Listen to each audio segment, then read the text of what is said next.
First of all, it's an honor to be on the racing show. I mean, you really do a lot for motorsports in Africa, and to be interviewed by this prestigious company and group, it's a blessing and an honor for us.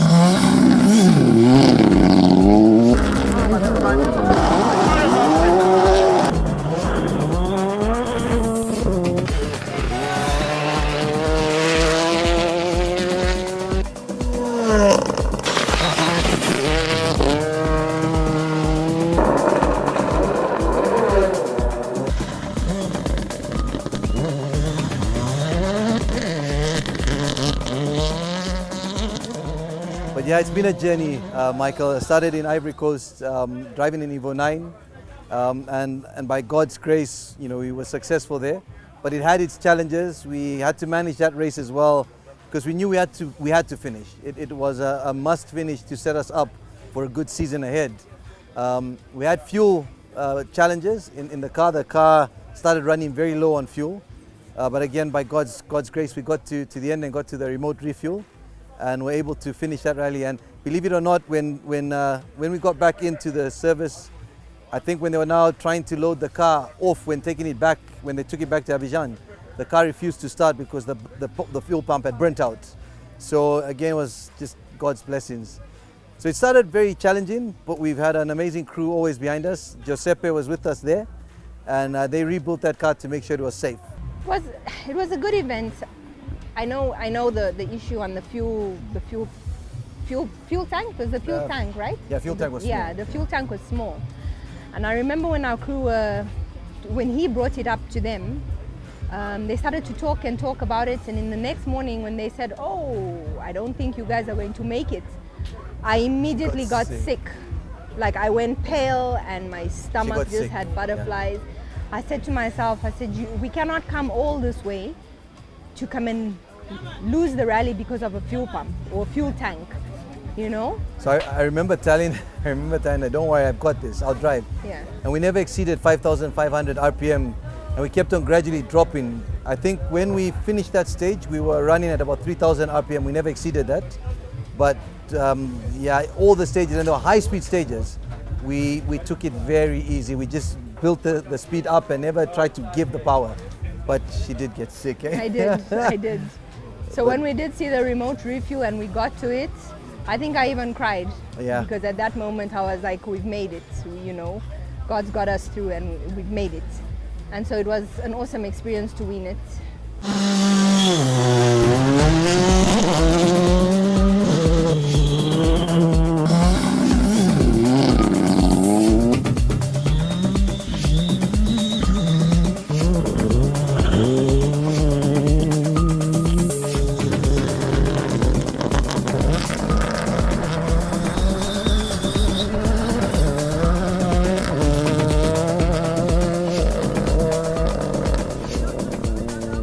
Equator Rally. Well, look, that was another beautiful rally. I think Kenya has definitely set the bar high when it comes to the quality of organization involved in rallying. And it was amazing. You know, Kenya for us is now like a second home. We have a really strong fan base also there, and we were always warmly welcomed. The Rai family in particular really stood out, you know, for us in our preparations there. And then of course we formed a very strong bond with my closest rival, you know, Karen Patel, and their family, you know, Uncle Kiran and Auntie Tina. And I think that's a long-lasting friendship that will blossom over the years. But it was a very tough one as well.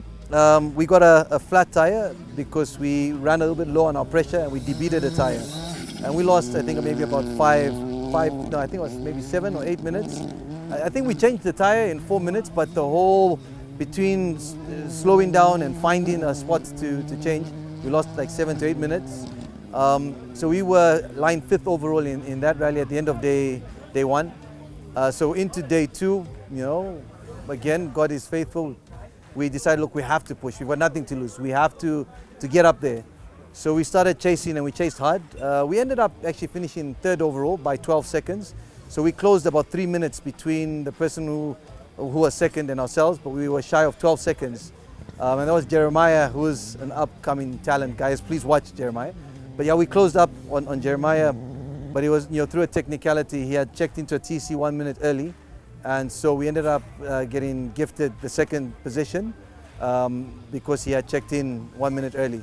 So that gave us second overall behind Karen, and that was Equator. I just remember the changing the tire. He wouldn't stop where there were zebras. Yeah, there were a lot of zebras and he wouldn't stop there. So it took us some time to drive to find somewhere where there was no animals to stop to change the tire. The truth is, I thought not that it would happen, but in my head I was thinking, what if this zebra decides to come bite me? So we drove for a bit before we did that.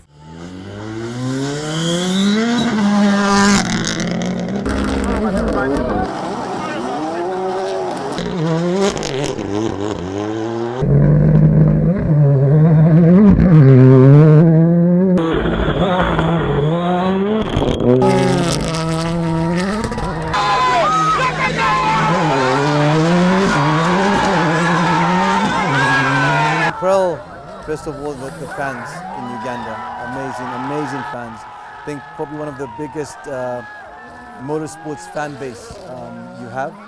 Maybe not for us as Gomes Racing Team, but definitely on a continent that loves motorsports, they are out there.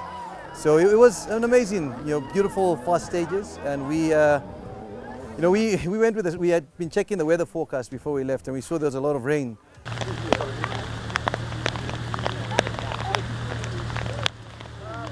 So we went with the strategy of taking mud tires. And we thought, we've got this. Mud tires give you super grip in the wet weather. And while we were there, it was very dry. But again, I prayed and said, look, God, let the heavens open. Because I knew to give me an advantage. And he let the heavens open. The day of the rally, the heavens opened. We started really late. It was flooded. It was just total disaster. Not the amount of rain I got us, but God gave us rain. And like I tell everyone, rain is fertile for the land. People need it for food. It's more important than our rallying. So it rained. And I remember now driving to the start of the first stage. And I was watching, I think Karen was in front of me, and I was watching him drive through the mud. And sneakily I was like, I've got this. I've got the right tires. He's sliding everywhere. I'm just sitting. So I was like, I've got this. And so we go into the stage, and we've got super grip because these tires just cut through the mud, and we are flying. I'm like, I've got this. And so we go in, and I think 3 kilometers into that stage, there's one rock, and kind of gets spat out because we've fully committed. And the front left tire clips it, and the sidewalls, and the tire ruptures, so we have a flat tire. So we drive in, and I'm thinking, I know there's something not right, but we think it's just the mud. So we keep going, and we drive in hard, and we come around a corner, and I see Karen in the ditch. Now, I don't know whether I see them give me a thumbs up, but I doubt myself because I think, am I wishing ill of a personal rally driver? Because I know that going blow for blow with Karen is very hard to beat him, and you need some favor from the rally gods. So I see him in there, and I start asking her, did you see Karen? Is he in the ditch? And she's like, no, I didn't see anything. So I slowed down now, thinking I could have sworn I saw him, and now we realize, no, we've got a flat tire. So we keep driving, and then we get to a nice flat spot where we can change the tire, but there's so many fans, and she doesn't want to stop where there are fans to change the tire. So I think we drive another 2 or 3 kilometers with a flat tire looking for a spot to change. We finally do change it, and we get to the end of the TC and we ask, has Karen passed? No, we haven't. So I say, okay, I think he must have been in there. So now we check in on the chats to see, was he there? So I did see him, but now I thought I was doubting myself because she didn't see him. But yeah, in Uganda, that was, after that we dropped, I think, over 8 minutes behind everyone. I think we're ranked 32 out of the whole, I think we had 46 entries, and I think we're ranked 32 after that. So again, it became a fight back. We changed the tires, went back to Dunlops, and we fought hard that day, and we ended up, I think, 8th overall. So we started day 2, lying 8th overall in the event, and by the end of day 2, we, again, we have to just keep thanking God because there's so much left to chance. We write good notes and we have such an amazing chemistry, but rally can be so unforgiving. So again, we went from 8th, we finished 2nd overall. Mvua kubwa ambayo imenyesha asubuhi imeifanya stage ya Shekameta, stage ya kilomita 25 kuwa cancel na madereva wakarudi service park hapa, wakaingia holding kwenda kwenye stage ya pili. I was happy when they cancelled the first stage that it was Shekameta, right? Yes. I think it was called Shekameta. So. I was so happy because even when we came round the second time to do it, I was petrified. I was scared. There was water on each side and there was water in the road. And the car, when you braked, was not braking. It was doing its own thing. I said, in one small little thing, we're in that water. I had so many thoughts going on in my head. I have kids at home. If we end up in this water, will I get out of the car? You know? I didn't like that. I still don't like wet. I don't like rain. The car doesn't like water either. I just kept quiet and read the notes. I just read the notes. And when we got to the end of the control, we prayed and we thanked God that we got to the end of that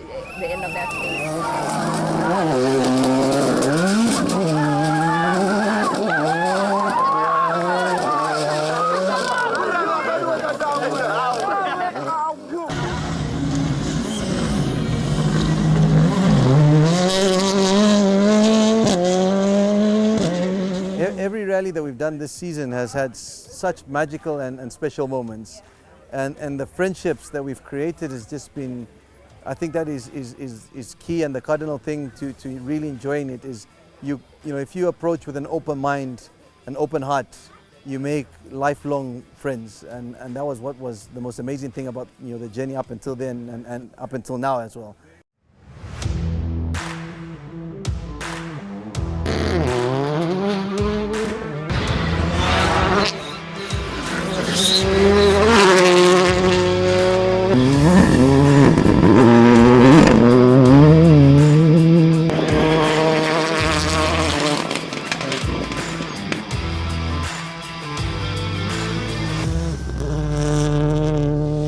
It was another beautiful event. I mean, just exotic.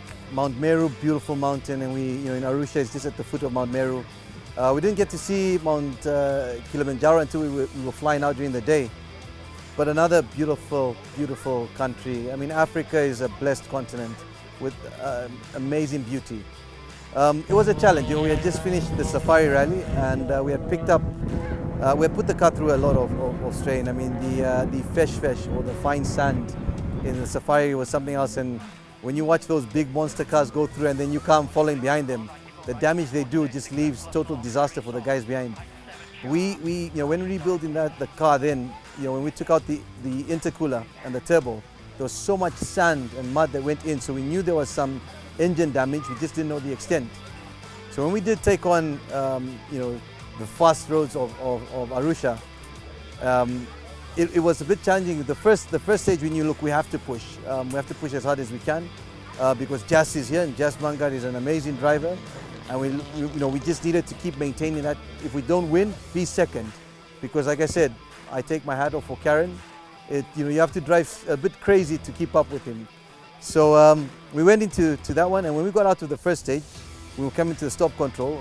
The oil pressure alarm came on and then off. I said, wait, that's very weird of this car. So got through the time control, and we drove to the start of the next stage. And as I opened the door, I saw oil, a lot of oil in the side of my door, which is where the blowback from the engine, the breather from the engine comes into a cylinder. I said, this is not normal. This car has never had that. So I look at it, we call our crew and say, look, there's a lot of oil that's coming out here. And then we, you know, Karen, big heart, I called Karen and said, is this normal? And he looks at it and he's like, yeah, that's your blowback, but don't worry about it too much. Let's check your oil. The oil level's all right. But, you know, we got the crew back because of the sand. They were like, look, Leroy, take off your anti-lag. You run in stage mode, but don't put anti-lag. We don't know what's going on with this engine until we get back to service and we can send the data to Benat, who is our engineer, you know, who used to be with M Sport, but now runs his own company. You know, he was occupied that weekend in another commitment in Europe, so we sent him the data so he could analyze it. And, you know, he told us, look, the oil pressure is not running correct for the engine, but there's nothing we could do. So from the second stage, we were in management mode. We didn't know what would happen to the engine, whether it would fail. We didn't make it, if it would make it back. So now you're just managing your race. So you couldn't push. And like I said, you know, again, we got to the end of day one. Start of day two, we changed the oil because we thought maybe we used the wrong type of oil because we had bought some oil that might have been a bit old. So then we switched to the Safari spec oil. The oil pressure seemed to behave itself, but there was still a lot of blowback from the engine. So again, by God's grace, We did finish that rally. We finished second overall as well. And yeah, so that just kept maintaining that position for the overall Africa Rally Championship.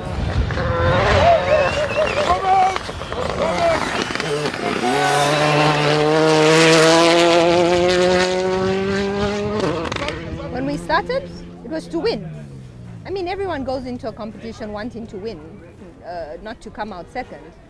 So after we went through the first stage, I don't think we were far behind Karen. I think we were a few seconds only. So I said, okay, that's a good pace, you know, let's go.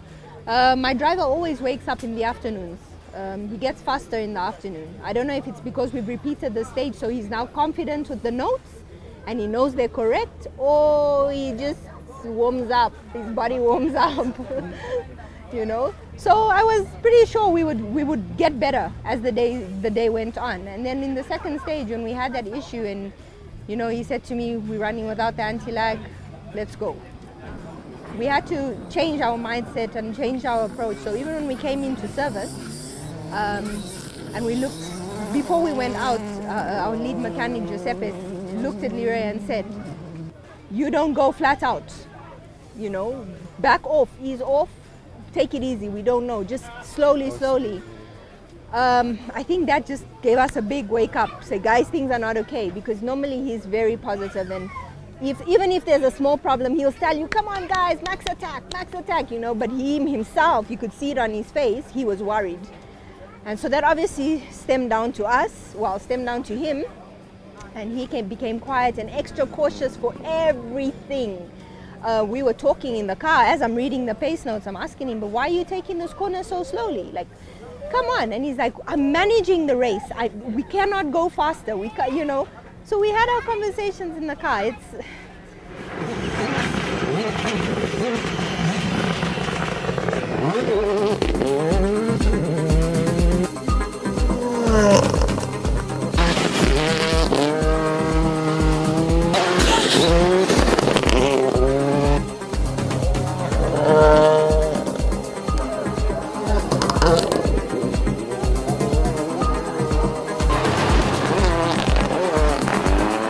After Tanzania, we were very blessed and fortunate. Actually, after Safari, Uncle Asad, Hamza's dad, had a spare package for the Ford, and we bought that spare package. In that spare package was a brand new engine. So when it came to Rwanda, now we fitted a brand new engine in the car.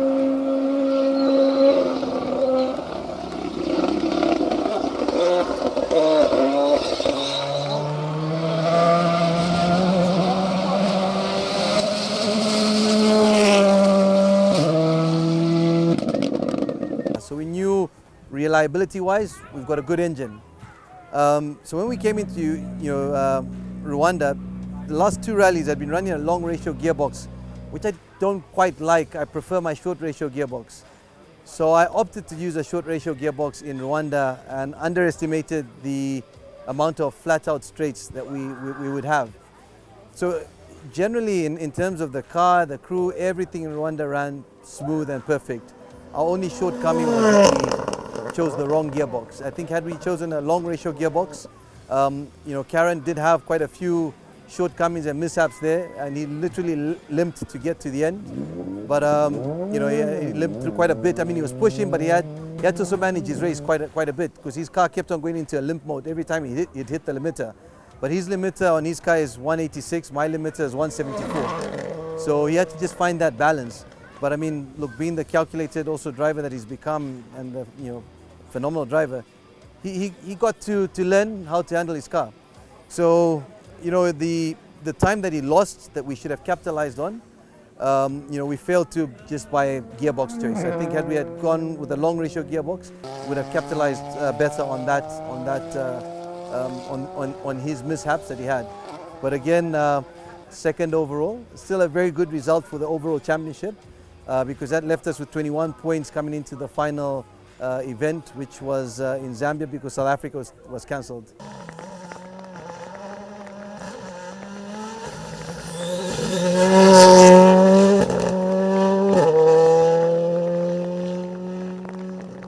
I look at it and say God wanted us to seal it in Zambia, on our home soil, and that He has granted us.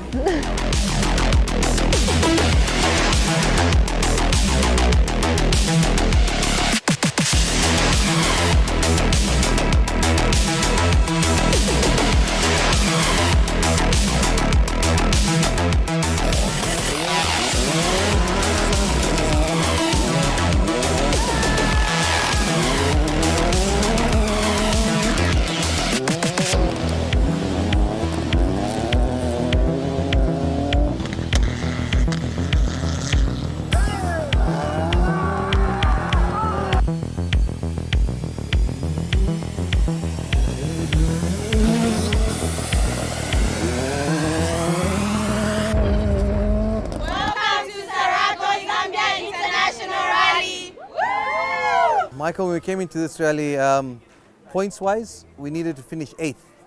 If we finished 8th in the ARC category, we'd win the championship. But rally is so unforgiving, you know. A DNF, you're out. And you know, as a lead up in interviews that I've had and I've spoken, you know, you don't want to be confident because of the unforgiving nature of rally. And I was never confident because a champion was going to be crowned, and it could have been Karen or myself. And I knew that. And all the effort we could have put in, you know, you'd live to fight another day. But again, it's also another thing where you're on home soil and everyone expects to see you drive. Everyone expects to see some good times put in. So again, it's a managed race where you take no chances. And sometimes, well, actually a lot of the times, rallies are also won by taking chance. How committed you can be in a corner and compared to your opponent. But you know, we wrote, I tried to control a lot of my pace through the pace notes. So I changed my pace notes depending on how I want to, you know, drive. So we put a very, you know, I think a medium and reasonable speed set of pace notes together. And even though we are familiar with the terrain and the stage, some of the stages, it's still unforgiving. Things change. The car wants to do its own thing. Maybe you break something, it pulls one side. But you know, we raced and we enjoyed it. You know, I mean, we started a bit slow again, and as the day progressed, you know, we warm up, get more familiar with the pace notes. I think previous rallies that we've run have been largely high speed. And when you go to Zambezi Ranch, it's got such a variety of terrain. You've got high speed pivots against very technical tight. You've got rocks in some areas that just come out of the ground when you least expect them. You've got what we call crocodiles, hidden roots and stumps that are in certain corners. So you have to always keep on the road. Right? You always have to keep on the road. So it was a bit nerve-wracking, you know. It was a bit nerve-wracking. The first stages, we got some stunning times from Mohamed Essa, fellow African rally champion, phenomenal driver. You know, I mean, no one can take that away from him. The day he gets into an R5, he will set the African continent ablaze. And I want to make also a special mention to Muna Jr. in a GC10. Phenomenal drive, setting some super times. But Michael, again, you saw us. For me, there's nothing you can't celebrate what you haven't won. You know, you can only celebrate at the end. Even now, as we sit, we are African champions in waiting. I just saw Pepe, so I'm assuming we've come back from scrutineering and our car has Did we passed. pass? Well, Now, official. So champion. sorry. Oh, thank you. Now you okay, brother. Now it's finished. So yes, now we are official. Now it's okay. Now we are official.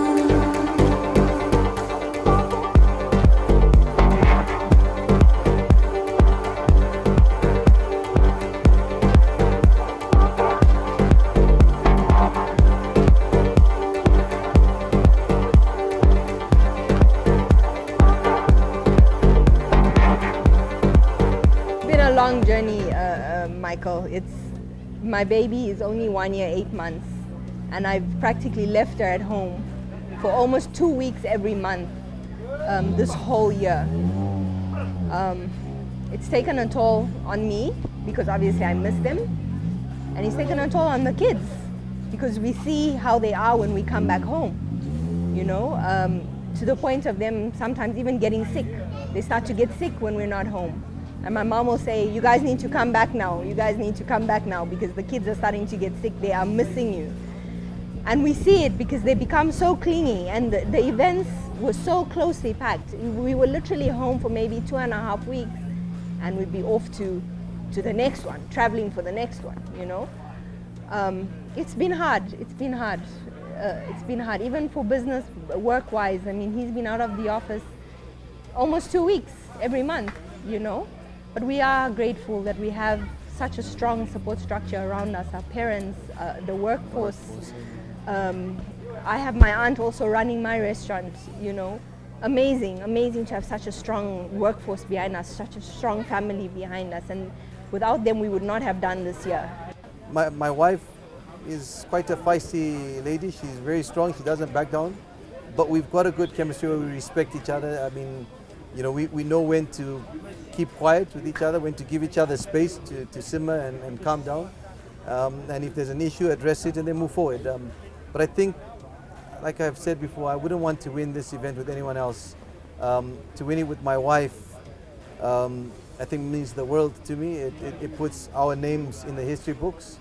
I keep on saying I have to try and check. I don't know in rally, in any rally championship in the world, if there's ever been a husband and wife that have won in a rally a championship. So if they have, then we've joined that family of winners. If they haven't, then we've become the first.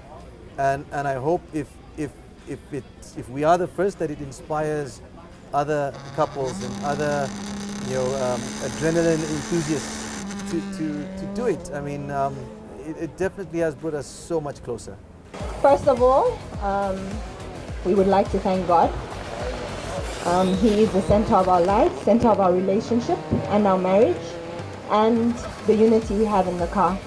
My husband and I pray before every stage and pray at the end of every stage for the safety. I would like to thank my parents for always being there for me, for us, for looking after our babies as we trek all over Africa and do what we do. Even nationally, they're always left with our parents. I'd like to thank Mom and Dad, Leroy's mom and dad, for always sponsoring us and always being our biggest fans. Even though they don't come to rallies, they are always with us, constantly on the phone with us, finding out information, truly our biggest fans. I would like to thank all of you guys, really. Today, no word of a lie, as we drove past Ellensdale to Châteauneuf, we couldn't help it but cry at the amount of fans that were on the road and the amount of support that we've seen from you guys. It's been amazing. Thank you from the bottom of our hearts.